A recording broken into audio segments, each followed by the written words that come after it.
ಮುನ್ನಡೆಯುವ ಮೊದಲು ನಮ್ಮ ನಡತೆಯನ್ನು ತಿದ್ದಿಕೊಳ್ಳೋಣ. ನಮಗೆ ನೋವು ಕೊಟ್ಟವರನ್ನು ಶಪಿಸುವ ಬದಲು ಆ ನೋವಿನಿಂದ ಹೊಸತನ್ನೇನಾದರೂ ಕಲಿಯೋಣ.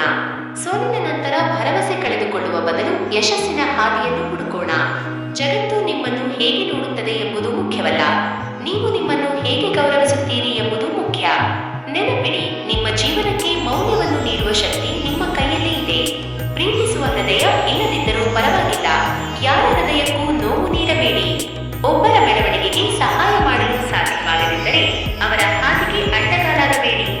ಒಳ್ಳೆಯ ಮಾತುಗಳನ್ನು ಆಡಲು ಸಾಧ್ಯವಾಗದಿದ್ದರೆ ಮೌನವಾಗಿರುವುದನ್ನು ಕಲಿಯಿರಿ. ಕಾಲದ ಚಕ್ರದಂತೆ ಇಂದು ನಿಮ್ಮನ್ನು ಕೆಳಗೆ ತಳ್ಳಿದವರು ನಾಳೆ ತಾವೇ ಹೇಳಬಹುದು. ಸತ್ಯ ಮತ್ತು ತಾಳ್ಮೆ ನಿಮ್ಮನ್ನು ಎಂದಿಗೂ ಕೈಬಿಡುವುದಿಲ್ಲ.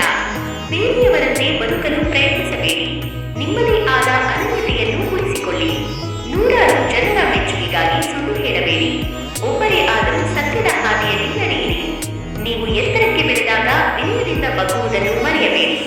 ನೀವು ಕೆಳಮಟ್ಟದಲ್ಲಿದ್ದಾಗ ಮತ್ತೆ ಮೇಲೆ ಏರುವ ಪ್ರಯತ್ನವನ್ನು ಎಂದಿಗೂ ನಿಲ್ಲಿಸಬೇಡಿ. ಇಂದಿನ ಪ್ರತಿಯೊಂದು ಕೆಲಸವೂ ನಿಮ್ಮ ಭವಿಷ್ಯವನ್ನು ರೂಪಿಸುತ್ತದೆ. ಇಂದಿನ ಕಠಿಣ ಪರಿಶ್ರಮವೇ ನಾಳೆಯ ಯಶಸ್ಸು.